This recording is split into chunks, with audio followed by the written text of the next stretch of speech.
En los anales de la historia de Judá, donde muchos reyes se desviaron hacia la oscuridad, hubo uno que brilló con una luz singular: Ezequías, hijo del infame rey Acaz, quien sumió al reino en la idolatría. Ezequías se alzaría como un faro de esperanza. Nació en tiempos turbulentos, con el reino del norte, Israel, a punto de caer bajo el yugo asirio. La corrupción, la idolatría y la desconfianza en Dios carcomían a Judá. Pero desde joven, Ezequías mostró un espíritu resuelto y una fe inquebrantable. Esta es la historia de Ezequías, el hombre que confió plenamente en Dios cuando todo parecía perdido. Antes de sumergirnos en esta fascinante historia, si este tipo de contenido te apasiona y buscas mensajes que nutran tu espíritu, te invito a suscribirte a nuestro canal, dejar un poderoso me gusta y compartir este video. Tu apoyo nos ayuda a llevar estas verdades a más personas. Cuando Ezequías ascendió al trono a los 25 años, heredó un reino manchado por la infidelidad de su padre. Acaz había clausurado las puertas del templo del Señor, erigido altares paganos en cada esquina de Jerusalén y descarriado al pueblo hacia la adoración de ídolos. En lugar de buscar la ayuda divina, había forjado alianzas con naciones extranjeras, diluyendo la verdadera identidad de Israel. Pero Ezequías no siguió ese camino. En su primer año de reinado y desde el primer mes, tomó una decisión radical: reabrir las puertas del templo del Señor. Esto fue más que un simple gesto, fue el inicio de una profunda reforma. Convocó a los sacerdotes y levitas en la plaza oriental y les habló con una claridad que resonó en sus almas. Hermanos míos, purifiquémonos y purifiquemos la casa del Señor, el Dios de nuestros padres. Porque nuestros padres fueron infieles e hicieron lo malo ante los ojos del Señor. Cerraron las puertas del santuario, apagaron las lámparas. No ofrecieron incienso ni holocaustos. Por eso vino la ira del Señor sobre Judá y Jerusalén. Ver 2 Crónicas 29, 5-7. No hubo aplausos ni celebraciones, solo el silencio reverente de quienes comprendían la urgencia de volver a lo sagrado. Los levitas y sacerdotes respondieron con obediencia. Hombres de corazón dispuesto se levantaron y comenzaron la purificación del templo. Retiraron toda impureza, restauraron los utensilios sagrados y prepararon el altar para el sacrificio. Durante 16 días limpiaron y consagraron por completo la casa de Dios. Ezequías sabía que no bastaba con restaurar la estructura. Era imperativo restaurar la verdadera adoración. Ordenó ofrecer holocaustos por el pecado de la nación, convocó a los cantores levitas y restauró la música sacra. Cuando comenzó el sacrificio, también se elevó la alabanza. Los instrumentos resonaron, las voces se alzaron, y por primera vez en muchos años, Jerusalén volvió a escuchar el canto dedicado al Dios de Israel. El pueblo observaba, muchos con lágrimas en los ojos, cómo la presencia de Dios, que parecía haberse retirado, comenzaba a regresar. Las generaciones más jóvenes, que solo conocían altares paganos, veían por primera vez el verdadero culto al Señor. Pero Ezequías no se detuvo allí. Quiso celebrar la Pascua, aquella fiesta antigua que recordaba la liberación de Egipto, Éxodo 12, pero que hacía décadas no se celebraba correctamente. Envió mensajeros no solo por Judá, sino también al norte, a las pocas tribus de Israel que aún no habían sido llevadas cautivas. Les rogó que volvieran al Señor, que dejaran sus ídolos y participaran en la fiesta del Dios viviente. Muchos se burlaron, otros se rieron, pero algunos, tocados en el corazón, descendieron a Jerusalén. Cuando la Pascua finalmente se celebró, fue con una alegría que no se recordaba desde los días del rey Salomón. Ezequías estaba restaurando algo más que rituales. Estaba restaurando el alma de un pueblo. Lo hacía sin imposiciones, guiado por las Escrituras y por un profundo temor de Dios. Su reinado comenzaba con limpieza, renovación y consagración. Y aunque las amenazas externas no habían desaparecido, ni los enemigos se habían rendido, en el corazón de Judá se encendía una luz. El templo volvía a ser el centro, el pueblo volvía a mirar hacia lo alto. Así comenzaba el reinado de Ezequías, no con conquistas militares ni alianzas políticas, sino con un acto de arrepentimiento y obediencia. El rumbo de Judá estaba cambiando. El reinado de Ezequías no se limitó a restaurar el templo. Su deseo era más profundo, devolver a Judá la devoción genuina por el Dios de Israel. Había empezado por limpiar la casa de Dios y reanudar los sacrificios. Luego celebró la Pascua con una alegría que no se veía desde hacía generaciones. Pero ahora el joven rey estaba decidido a ir más allá. Había que eliminar toda huella de idolatría en la nación. Con firmeza envió mensajeros por todo Judá y aún a las regiones del norte que quedaban tras la caída del reino de Israel. Les animó a destruir los altares paganos, a derribar las imágenes de Asera, a arrancar los postes sagrados y a eliminar cualquier vestigio de culto falso. El pueblo, conmovido por el cambio en Jerusalén, respondió con unidad. Se alzaron como un solo cuerpo y comenzaron una purga nacional. Por las calles de las ciudades, en las colinas y hasta en las casas, los símbolos de la idolatría fueron arrancados y destruidos.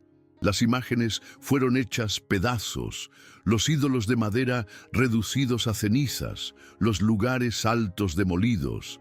Incluso la serpiente de bronce que Moisés había levantado en el desierto, Números 21:9, la misma que había sanado a los israelitas de las serpientes ardientes, fue destruida por orden del rey.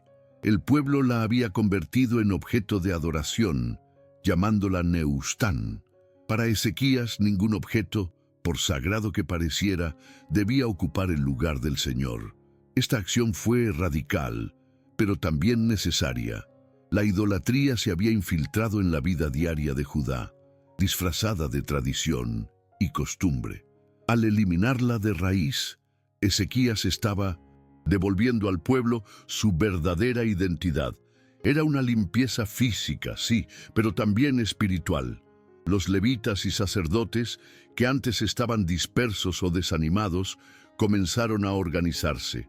Se restauraron las funciones del sacerdocio levítico como en los días de David y Asaf.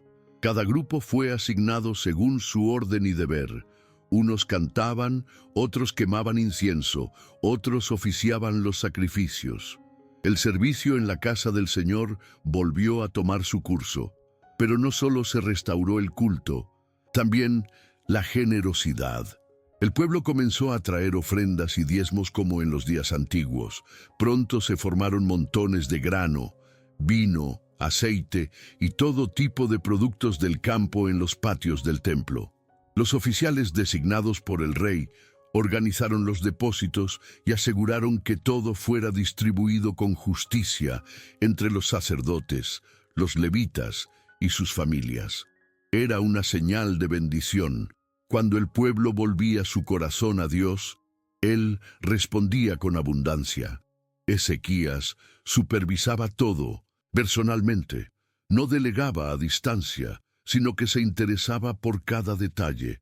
Visitaba el templo, hablaba con los levitas, animaba a los sacerdotes y escuchaba las preocupaciones del pueblo. Para él, gobernar no era ejercer poder, sino guiar al pueblo hacia la voluntad de Dios. Los cronistas de su tiempo lo dejaron por escrito. Das Crónicas 31, 20, 21. No hubo rey como él entre los de Judá, ni antes ni después, porque confió en el Señor, caminó en sus caminos y no se apartó de él. Donde quiera que se propuso actuar, lo hizo con todo su corazón y fue prosperado. Ezequías sabía que la fidelidad debía mantenerse, no solo encenderse. La idolatría podía regresar si se descuidaba el corazón. Por eso, estableció leyes para el mantenimiento constante del culto. Ordenó escuelas de instrucción para enseñar la ley del Señor y animó al pueblo a orar, a ayunar y a vivir conforme a los mandamientos.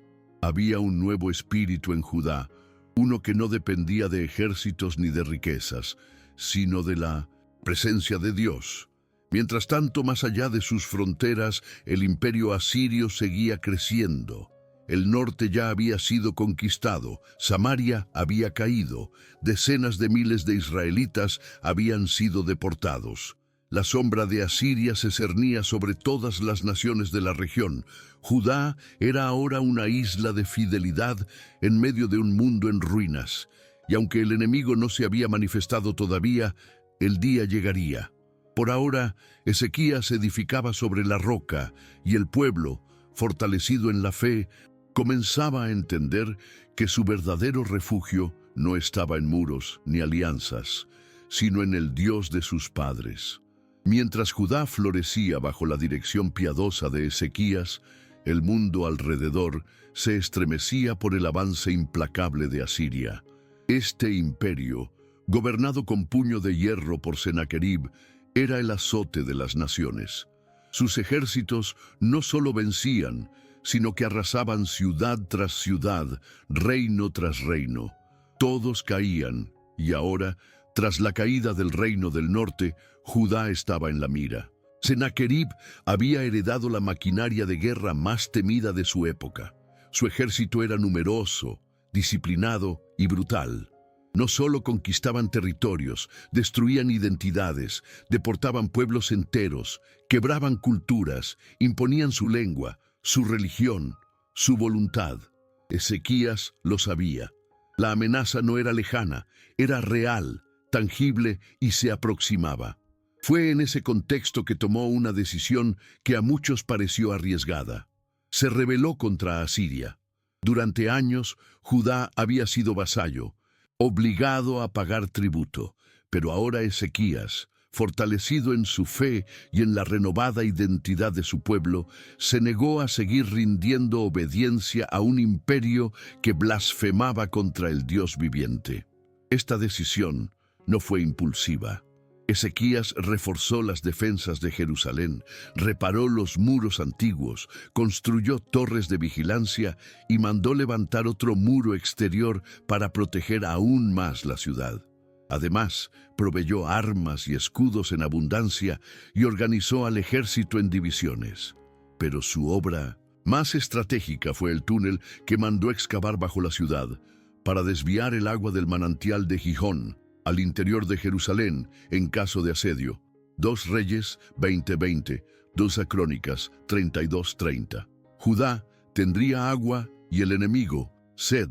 No era solo una preparación militar, era sabiduría aplicada con fe. Ezequías trabajaba como si la guerra fuera inevitable, pero oraba como si la victoria dependiera únicamente de Dios. El pueblo lo observaba. Algunos temían, otros recordaban los días oscuros bajo el dominio asirio.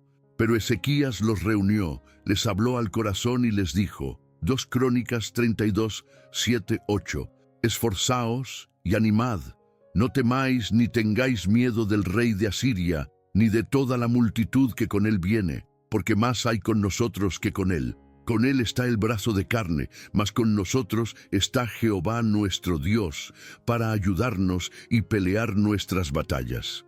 Sus palabras no eran retórica vacía, venían de una fe cultivada día a día.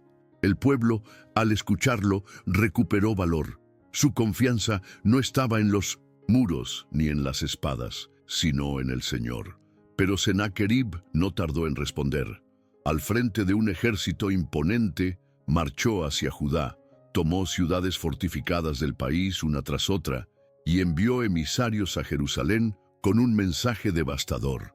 Era una estrategia psicológica, un ataque al corazón de la fe. El mensajero asirio se paró frente a las murallas, acompañado de oficiales, y gritó en hebreo para que todos lo entendieran. Teusis Reyes 18, 28, 35. Así dice el gran rey, el rey de Asiria. ¿En qué confían ustedes para resistir? En Egipto, en su Dios. No se engañen. ¿Acaso los dioses de las otras naciones los han salvado? ¿Dónde están los dioses de Hamat, de Arfad, de Sefarbaim? ¿Han podido librar a sus tierras de mi mano? El pueblo escuchaba desde los muros. Había silencio. Las palabras del invasor eran certeras, sus conquistas recientes, una prueba de su poder. Pero había algo distinto. Esta vez, el Dios de Judá no era como los otros. Ezequías, al recibir el informe, no se desesperó. No buscó alianza con Egipto ni propuso rendición. En lugar de eso, fue al templo, se postró ante el Señor, extendió la carta del enemigo delante del altar y oró con todo su ser. 2 Reyes 19, 15, 19. Señor, Dios de Israel, que habitas entre los querubines, solo tú eres Dios de todos los reinos de la tierra. Inclina, Señor, tu oído y oye. Abre, Señor, tus ojos y mira. Escucha las palabras de Sennacherib, que ha enviado a insultar al Dios viviente. Ahora pues, Señor, sálvanos de su mano, para que todos los reinos de la tierra conozcan que solo tú, Señor, eres Dios. El clamor del rey no fue en vano. La amenaza era real. El enemigo era poderoso. Pero Ezequías no había olvidado en quién confiaba. La batalla espiritual había comenzado. La oración de Ezequías no tardó en encontrar eco en el cielo. Su clamor sincero, acompañado de humillación y confianza, fue recibido por Dios como una ofrenda pura. En respuesta, el Señor envió palabra a través de su profeta Isaías, el hijo de Amós, el mismo que durante años había proclamado advertencias, visiones y promesas a Judá. Isaías se presentó ante Ezequías con un mensaje claro y directo. No traía consejos humanos ni estrategias militares. Su voz era firme pero llena de consuelo. 2 Reyes 19, 20, 34. Así ha dicho el Señor Dios de Israel: lo que me pediste acerca de Sennacherib, rey de Asiria, he oído. Esta es la palabra que el Señor ha hablado contra él. ¿A quién has vituperado y blasfemado? ¿Contra quién has alzado la voz y levantado con altivez tus ojos?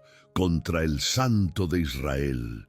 Y añadió que el rey de Asiria no entraría en Jerusalén, ni dispararía una flecha contra ella, ni levantaría escudo delante de sus muros. Volvería por el camino por el cual vino, y la ciudad sería defendida no por espadas humanas, sino por la intervención directa del Señor. Ezequías escuchó y creyó. No hubo discursos, no organizó celebraciones prematuras. Su corazón descansó en la promesa. Esperó en silencio mientras en el campamento asirio las tropas se preparaban para el asedio final. Esa noche, mientras Jerusalén dormía tras sus muros reforzados, el ángel del Señor descendió sobre el campamento enemigo. En la oscuridad, sin estruendo, sin guerra, sin gritos, el juicio cayó. Cuando la mañana llegó y los primeros rayos de sol alumbraron el valle donde estaban acampados los asirios, la escena era desoladora. 185,000 soldados yacían muertos. 2 Reyes 19:35. No hubo lucha, no hubo resistencia, solo cadáveres. El temor se apoderó de los sobrevivientes. El terror del Dios de Judá se hizo real ante sus ojos. Sennacherib, humillado y sin gloria, levantó su campamento y regresó a Nínive, su capital. Años después, mientras adoraba en el templo de su dios Nisroch, sus propios hijos lo asesinaron. 2 Reyes 19:36-37. El hombre que había desafiado al Dios viviente cayó por manos humanas dentro de su santuario pagano. Su altivez fue quebrantada, su legado borrado. Jerusalén, en cambio, permaneció no por sus muros ni por su ejército, sino por la fidelidad de Dios a su promesa y la humildad de un rey que supo confiar en él. La noticia de la intervención divina se esparció. Las naciones vecinas, temerosas de Asiria, comenzaron a ver a Judá con nuevos ojos, ya no como un reino pequeño e indefenso, sino como un pueblo bajo la cobertura del Dios Altísimo. Ezequías fue honrado por reyes lejanos, y muchos le enviaron presentes y tesoros. Pero el rey no se envaneció. Sabía que nada de eso tenía valor sin la presencia del Señor. No obstante, la vida de Ezequías aún guardaba desafíos. En medio de la prosperidad y la paz, llegó una nueva prueba, una que no venía desde fuera, sino desde dentro. Su salud comenzó a deteriorarse y cayó gravemente enfermo. La muerte se aproximaba, y el mismo Isaías fue enviado para anunciarle que su fin estaba cerca. El profeta no llevó consuelo esta vez, sino una sentencia. Reyes 20:1, Isaías 38:1. Ordena tu casa, porque morirás y no vivirás. Ezequías, debilitado en su lecho, sintió el peso de esas palabras. Pero una vez más, su reacción fue orar. Esta vez no se postró en el templo, sino que volvió su rostro hacia la pared y derramó su alma. No pidió vivir por orgullo, sino por amor al propósito de Dios. Lloró, suplicó, recordó su caminar delante del Señor con corazón íntegro. Y antes de que Isaías saliera del patio del palacio, la palabra del Señor vino de nuevo al profeta, esta vez con misericordia. Reyes 20:4-6, Isaías 38:4-6. Vuelve y di a Ezequías, he escuchado tu oración, he visto tus lágrimas, he aquí que yo te sano, y añadiré a tus días 15 años. La gracia de Dios se manifestó una vez más. Ezequías fue sanado, y como señal, el Señor hizo retroceder la sombra del sol en 10 grados. Reyes 20:8-11, Isaías 38:7-8, algo nunca antes visto. El rey vivió para ver cumplidas las palabras. Su cuerpo se fortaleció, su ánimo renació y su gratitud creció. Había enfrentado al mayor imperio de la tierra y a la amenaza de la muerte. En ambos casos, su refugio fue el mismo, el Dios que escucha, responde y actúa. Tras su milagrosa recuperación, Ezequías se levantó del lecho de enfermedad con un nuevo aliento. Vivir 15 años más no era solo un regalo, era una responsabilidad. Dios le había dado la vida no para su comodidad, sino para su propósito.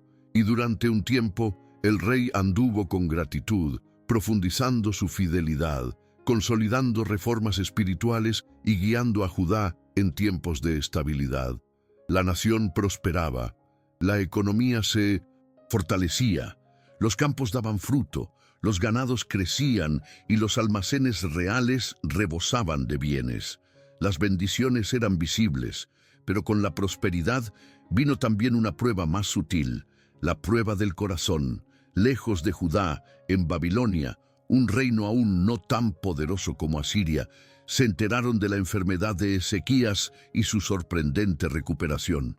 Para los babilonios, los signos celestes y los milagros eran de gran interés. El retroceso de la sombra solar fue un fenómeno que asombró a los sabios, y el nombre de Ezequías empezó a ser murmurado entre cortes extranjeras como el de un hombre favorecido por poderes divinos. Entonces Merodach Baladán, rey de Babilonia, envió mensajeros con cartas y un regalo para Ezequías, con el pretexto de interesarse por su salud. Reyes 20:12, Isaías 39:1. Era una maniobra diplomática, un intento de forjar alianzas o al menos recabar información sobre este reino tan pequeño pero aparentemente bendecido. Ezequías los recibió con agrado. Se sintió honrado por la atención de una nación extranjera, y aquí, en su respuesta, se evidenció una fisura. Movido por orgullo, quizás queriendo mostrar la grandeza alcanzada en su reinado, Ezequías les mostró todo lo que había en su casa, los tesoros del templo, la plata, el oro, los perfumes, los aceites preciosos, sus armas, sus reservas. Nada quedó oculto. 2 Reyes 20:13, Isaías 39:2. Era como si quisiera que el mundo supiera cuán lejos había llegado, pero lo que para él fue una muestra de éxito, para Dios fue una señal de advertencia. El profeta Isaías se presentó poco después y le preguntó, 2 Reyes 20:14-15, Isaías 39:3-4. ¿Qué dijeron esos hombres? ¿De dónde vinieron? Ezequías respondió con franqueza, vinieron de un país muy lejos de Babilonia.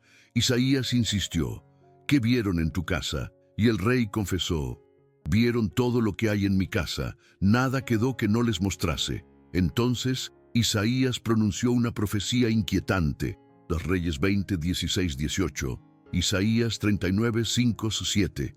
He aquí vienen días en que todo lo que está en tu casa y lo que tus padres han atesorado hasta hoy será llevado a Babilonia. Nada quedará, dice el Señor. Y de tus hijos que saldrán de ti tomarán y serán eunucos en el palacio del rey de Babilonia. El juicio era claro. No era castigo inmediato, pero era un aviso. La confianza de Ezequías se había desviado por un momento. Mostró lo que debía haber guardado. Expuso lo que era sagrado. Reveló tesoros que no pertenecían a reinos humanos, sino al Dios que los había provisto.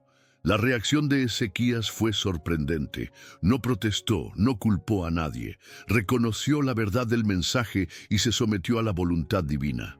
La palabra del Señor que has hablado es buena, dijo con humildad, porque habrá paz y verdad en mis días. 2 Reyes 20:19, Isaías 39:8. Esta respuesta ha sido interpretada de diferentes maneras. Algunos la ven como resignación egoísta, otros como aceptación sabia. Pero lo cierto es que, aunque Ezequías no vio el castigo en su tiempo, plantó semillas que más tarde afectarían a Judá. Dios había probado su corazón en el campo de batalla y en el lecho de enfermedad. Ezequías fue firme, pero en la cumbre de la bendición bajó la guardia. No cayó del todo, no se apartó del Señor, pero permitió que el orgullo tocara lo más íntimo. Los años pasaron. Ezequías vivió esos 15 años adicionales, sabiendo que cada día era un regalo. Aprendió, reflexionó y transmitió enseñanzas a su pueblo. Muchos lo seguían admirando como un rey justo, sabio y piadoso. Y lo era. Pero la historia aún no terminaba. En esos últimos años nacería el heredero que marcaría un giro inesperado para Judá. Un hijo al que le tocaría el trono, pero cuyo corazón no sería como el de su padre. El legado de Ezequías, aunque brillante, estaba por ser puesto a prueba por la siguiente generación. Durante los años añadidos a la vida de Ezequías, nació su hijo Manasés. 2 Reyes 21:1, 2 Crónicas 33:1. Aquel niño que vendría a ocupar el trono no conoció las amenazas de Minnoneset, Asiria, ni el poder del Dios que había hecho retroceder la sombra, ni la desesperación de un pueblo rodeado. Nació en tiempos de prosperidad, cuando el reino disfrutaba de paz y abundancia, y cuando la devoción de su padre se había mezclado con la rutina de la vida cotidiana. Ezequías, aunque justo, no pudo controlar lo que su hijo absorbería del mundo que lo rodeaba. Las cortes extranjeras admiraban a Judá no solo por su fortaleza, sino también por sus tesoros, sus alianzas, su política. Manasés creció entre comodidades, siendo testigo de un reino estable, pero sin comprender el precio espiritual que se había pagado por ello. A los 12 años, tras la muerte de su padre, Manasés ascendió al trono de Judá, y con su reinado comenzó una etapa oscura, muy distinta al legado de Ezequías. El joven rey no siguió los pasos de su padre. En lugar de continuar la reforma espiritual y el culto exclusivo al Señor, Manasés reinstauró los altares paganos que su padre había destruido. Levantó lugares altos, erigió imágenes de Baal, hizo ídolos de acera y rindió culto a los astros del cielo. Pero su apostasía fue aún más grave. Introdujo esos cultos en el mismo templo del Señor, el lugar donde Dios había dicho que pondría su nombre para siempre. Segundo Reyes 21:3-7, 2 Crónicas 33:3-7. Su desviación no fue solo personal. Manasés arrastró a todo Judá en su pecado, engañó al pueblo, multiplicó la maldad, promovió prácticas abominables como la adivinación, la hechicería y la consulta con espíritus. Y lo más terrible, ofreció a su propio hijo en sacrificio, haciéndolo pasar por fuego conforme a las costumbres paganas de las naciones que Dios había desechado. 2 Reyes 21:6, 2 Crónicas 33:6.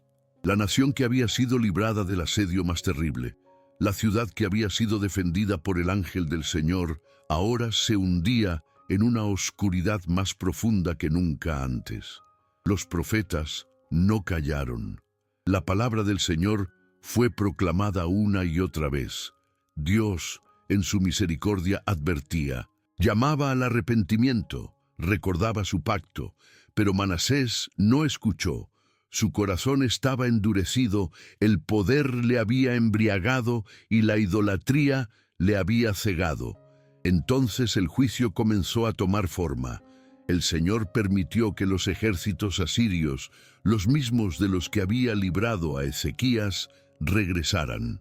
Esta vez no con intención de asediar, sino con autoridad para conquistar. Los capitanes del ejército de Asiria tomaron a Manasés prisionero, lo capturaron, lo ataron con cadenas de bronce y lo llevaron cautivo a Babilonia. Segundas Crónicas 33:11.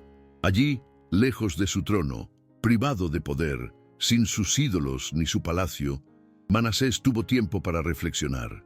En la humillación más profunda, al borde de la muerte, comenzó a reconocer su error. En ese lugar de miseria, el rey que había blasfemado, matado y destruido, dobló sus rodillas, elevó su oración al Dios de sus padres. No fue una súplica vacía, ni una petición por conveniencia. Fue un clamor sincero. Reconoció su pecado, lloró por sus actos, se humilló profundamente y Dios, en su infinita misericordia, escuchó. El Señor restauró a Manasés, le permitió regresar a Jerusalén y recuperar el trono, según Crónicas 33:13. No porque lo mereciera, sino por la grandeza de su compasión. De regreso en su tierra, Manasés cambió. Quitó los ídolos de la casa del Señor, destruyó los altares paganos y restauró el altar de Dios.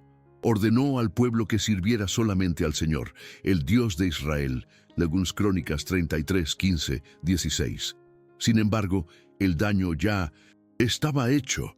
A pesar de su arrepentimiento, el corazón de la nación había sido profundamente afectado.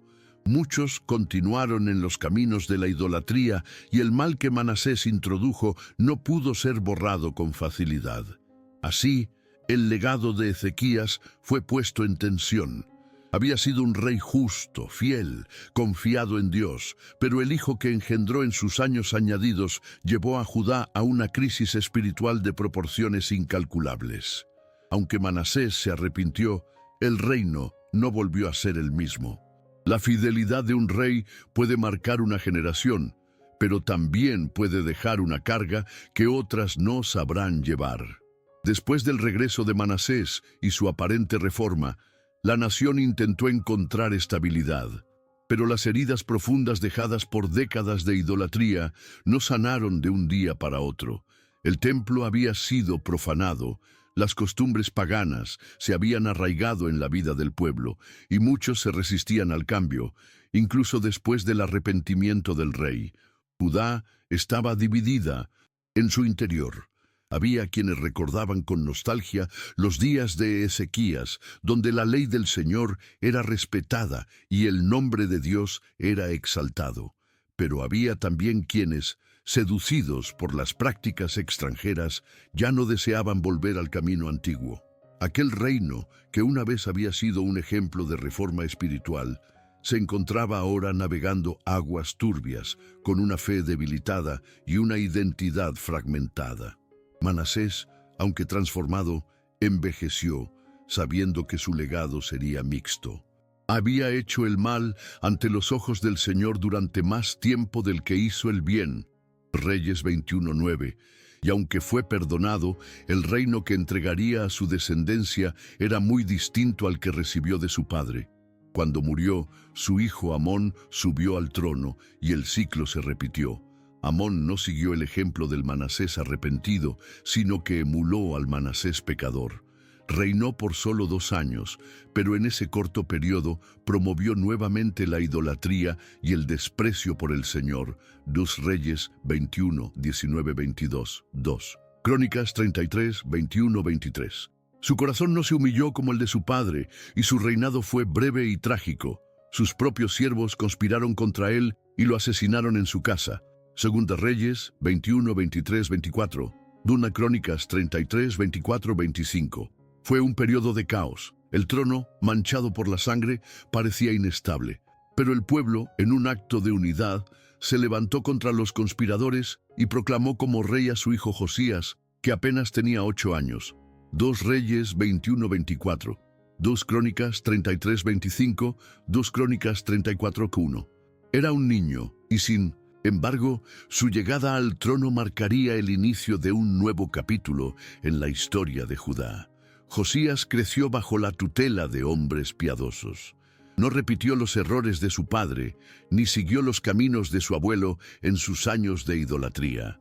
En cambio, buscó al Dios de David, su antepasado, y emprendió reformas aún más profundas que las de Ezequías. Segunda Crónicas 34, 3, 7.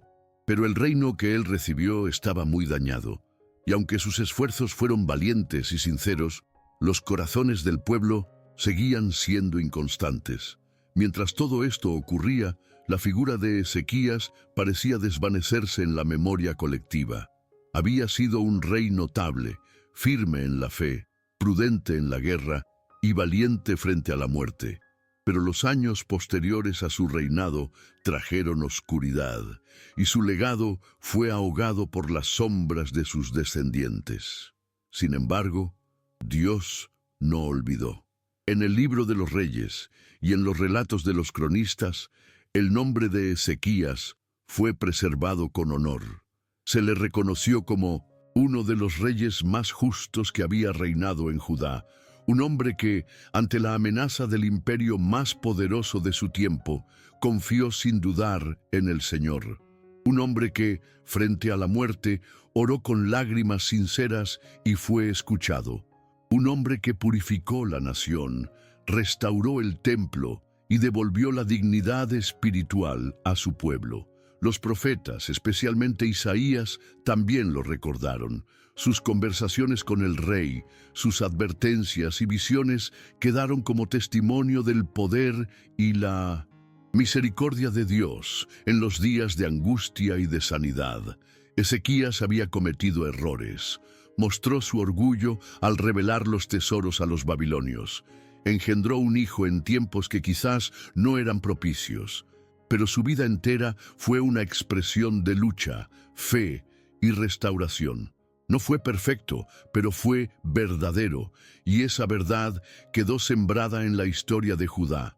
Las generaciones que vinieron después, aunque fluctuantes en su fidelidad, tenían en la figura de Ezequías una referencia de cómo debía reinar un hijo de David.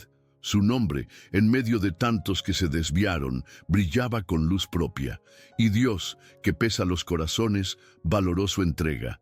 En medio de reyes corruptos, Ezequías fue un faro. En una época de peligro, fue refugio. En un tiempo de confusión, fue dirección. Así, su legado no quedó en oro, ni en ejércitos, ni en alianzas. Su verdadero legado fue su fe. Muchos años después de la muerte de Ezequías, mientras Judá seguía su camino errante entre el arrepentimiento y la rebelión, las historias sobre su reinado comenzaron a tomar un nuevo valor. En medio del vaivén político y espiritual, Los escribas, sacerdotes y ancianos que aún temían al Señor mantenían vivos los relatos de su vida, no como simples recuerdos, sino como enseñanzas necesarias para un pueblo que había perdido el rumbo. Los levitas hablaban de cómo Ezequías había restaurado la adoración en el templo. Recordaban con reverencia la gran Pascua celebrada durante su reinado, una de las más grandes desde los días de Salomón. Aquel momento en el que todo Judá y muchos del reino del norte se unieron para alabar al Dios de Israel era visto como un anticipo de la unidad y pureza que una vez existieron. Las generaciones nuevas que crecían bajo el reinado de Josías escuchaban estos relatos y aprendían que la fe podía cambiar el destino de una nación.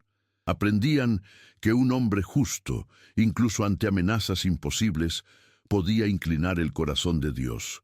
Los profetas también mantenían viva la memoria de Ezequías.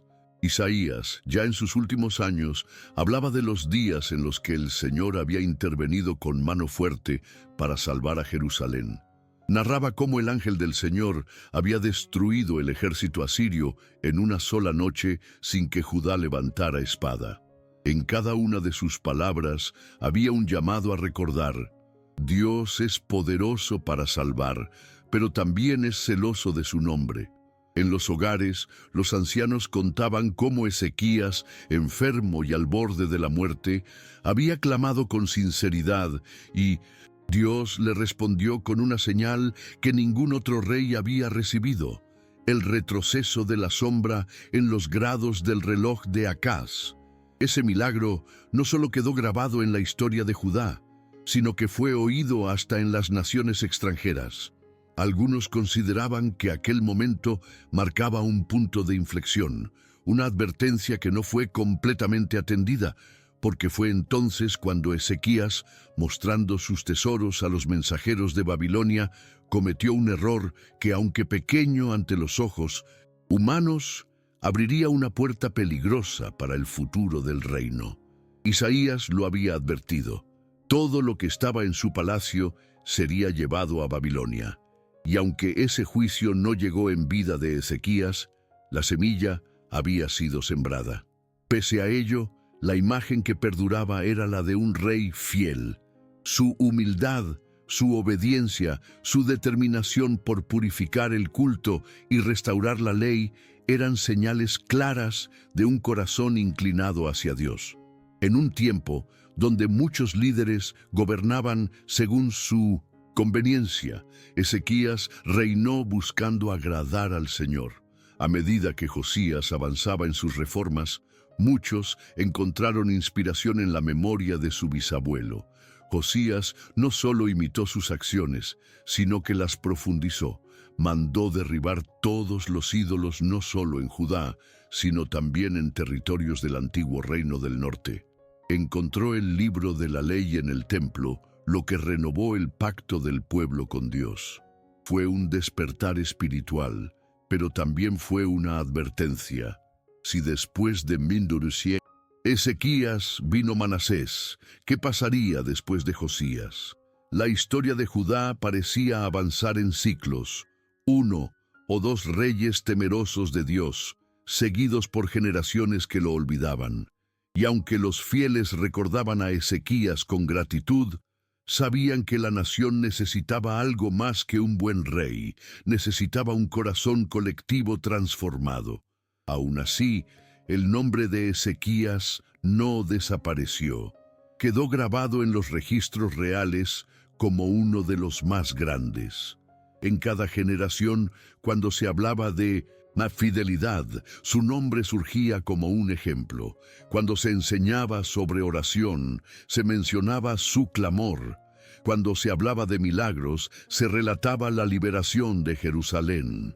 Ezequías no vivió para ver todo el fruto de su fidelidad, no fue testigo de las consecuencias de sus errores, ni del dolor que su hijo causaría.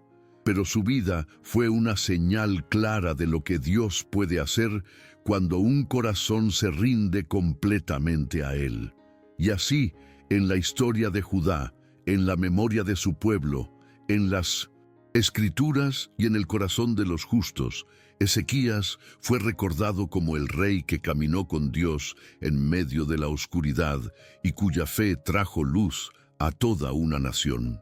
Aunque Ezequías había muerto hacía años, su influencia seguía tejiéndose silenciosamente en la historia de Judá, no a través de monumentos o estatuas, sino por medio de la memoria viva de su fe.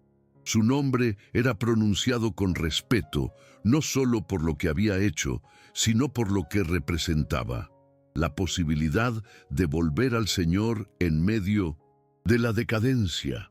El reino de Judá, sin embargo, no detuvo su caída. Las reformas de Josías, aunque sinceras, fueron recibidas por un pueblo de corazón dividido. Muchos obedecían por costumbre o por temor al castigo, pero no por convicción. Los profetas clamaban en las calles, denunciando la hipocresía del culto exterior sin transformación interna. El juicio anunciado por Isaías en tiempos de Ezequías comenzaba a tomar forma. Cuando Josías murió en batalla contra el faraón Necao, 2 Reyes 23, 29, 30, 2 Crónicas 35, 20, 24, la nación quedó vulnerable. Sus hijos, puestos en el trono uno tras otro, no compartieron su celo por Dios. Comenzaron a gobernar siguiendo las costumbres paganas, despreciando la ley, oprimiendo al pueblo y provocando la ira divina. Era como si los días de Manasés se repitieran, pero esta vez sin oportunidad de retorno. Jeremías, el profeta que lloraba por la nación, veía con dolor cómo la tierra se contaminaba con sangre y corrupción. En sus palabras había lamentos, pero también recordatorios del pasado. No recuerdan a Ezequías. No saben cómo Dios respondió a su clamor. ¿Acaso el Señor no es el mismo?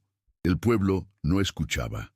Los babilonios, poderosos y decididos, avanzaban como el martillo de Dios. Uno tras otro, los reyes de Judá fueron humillados, deportados, asesinados. El templo que Ezequías había restaurado con tanto esmero fue saqueado.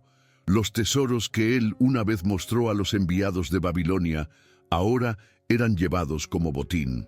La advertencia de Isaías se cumplía palabra por palabra, y finalmente Jerusalén cayó. Las murallas fueron derribadas, el templo fue incendiado y el pueblo fue llevado al exilio. 2 Reyes 25, Jeremías 52. La tierra prometida quedó desolada. Los cantores enmudecieron, los sacerdotes fueron dispersados, el linaje de David parecía condenado al olvido. Y sin embargo, en medio de la ruina, en los rincones de Babilonia, en las reuniones secretas de los exiliados, el nombre de Ezequías volvía a surgir. Porque en los momentos de mayor oscuridad, los hombres recuerdan las luces que una vez brillaron. Y entre todas las figuras del pasado, Ezequías destacaba como el ejemplo de cómo un solo corazón fiel podía cambiar el destino de una nación, aunque fuera por un tiempo. Los escribas copiaban los relatos de su vida, los sabios lo enseñaban a los niños en las casas. Entre los sobrevivientes se hablaba de su oración, de su confianza, de su reforma, y aunque el templo ya no estaba en pie, el espíritu de Ezequías seguía vivo como una esperanza. Si antes Dios había escuchado, ¿no escucharía de nuevo? Ezequías no dejó una dinastía de reyes fieles, no pudo controlar lo que vendría después, pero dejó una huella que las generaciones futuras no pudieron borrar. Y cuando los años pasaron y el exilio tocó fondo, fue esa memoria la que inspiró el anhelo del regreso. En tiempos de Esdras y Nehemías, cuando el pueblo volvió a Jerusalén, muchos textos antiguos fueron redescubiertos y los relatos del pasado tomaron nuevo sentido. El nombre de Ezequías fue leído otra vez. Su fidelidad fue puesta como ejemplo ante una nueva generación. Y el mensaje era claro: volver al Señor siempre es posible. No se trataba solo de reconstruir murallas o templos, se trataba de reconstruir la fe. Y en ese proyecto espiritual, Ezequías era modelo, un rey que en su tiempo eligió obedecer a Dios, aunque todo a su alrededor dijera lo contrario. Por eso, su verdadera herencia no fue su hijo, ni sus riquezas, ni sus victorias. Fue su ejemplo.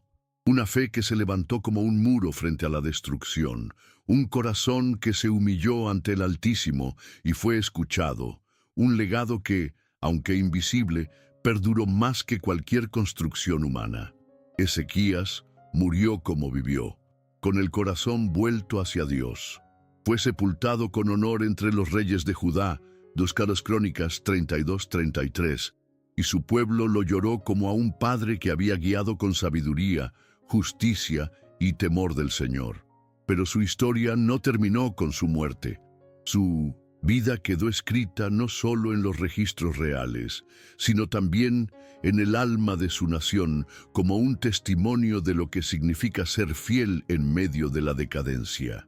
Los profetas que vivieron en su tiempo, especialmente Isaías, dieron testimonio de su carácter. A diferencia de muchos otros reyes de Judá cuyas vidas terminaron en apostasía o juicio, Ezequías fue recordado por su obediencia, por su valentía ante el enemigo y por su humildad en la enfermedad. Fue un hombre que no se dejó vencer por el miedo ni por el orgullo, sino que en cada situación buscó al Señor. Su historia, preservada cuidadosamente por generaciones de escribas, se convirtió en uno de los relatos más leídos y comentados entre el pueblo judío, especialmente durante el exilio en Babilonia. Allí, lejos de su tierra, los judíos encontraban en Ezequías una figura de esperanza. Si en su tiempo había hecho retroceder al ejército más poderoso del mundo, ¿no podría hacerlo de nuevo? Si antes un rey fiel había sido escuchado, ¿no podrían ellos también volver a clamar? Ezequías fue recordado en las sinagogas como un ejemplo de liderazgo piadoso. Su reforma religiosa fue estudiada como modelo de restauración nacional. Su oración fue memorizada por generaciones. Su decisión de confiar en el Señor ante Sennacherib fue enseñada como el acto de fe que salvó a Jerusalén. Y más allá del contexto histórico, su vida comenzó a cobrar un significado más profundo. No se trataba solo de un rey que gobernó bien, sino de un corazón que agradó a Dios en tiempos difíciles, de alguien que entendió que la verdadera fuerza de un líder no está en sus ejércitos ni en sus alianzas, sino en su dependencia del Altísimo.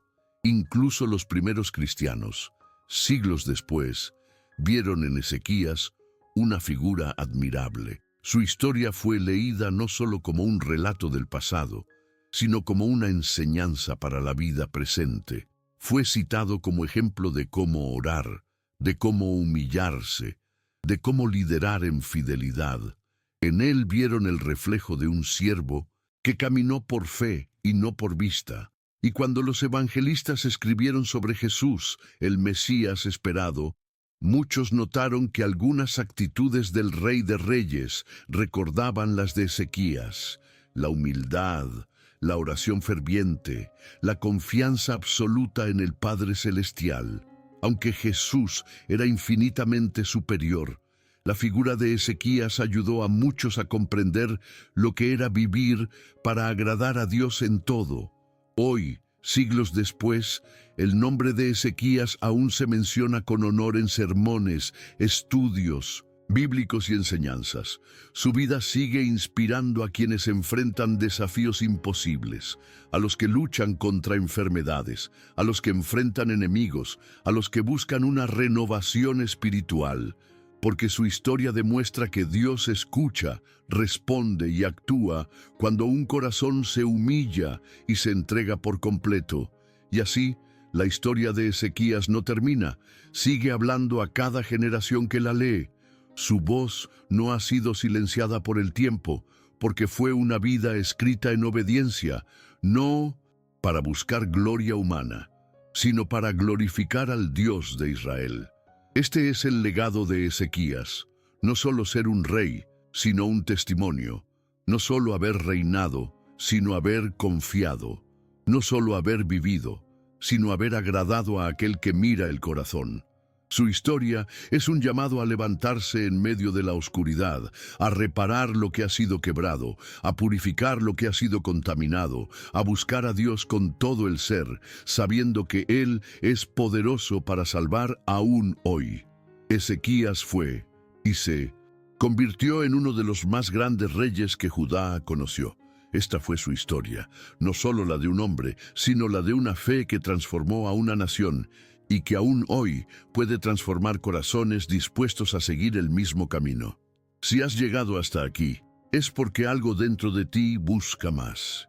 Te animamos a seguir explorando estas historias. Suscríbete, comenta tus reflexiones y comparte este video con aquellos que necesitan esperanza. Recuerda, los enigmas de la fe no se entienden solo, se descubren juntos. Hasta la próxima.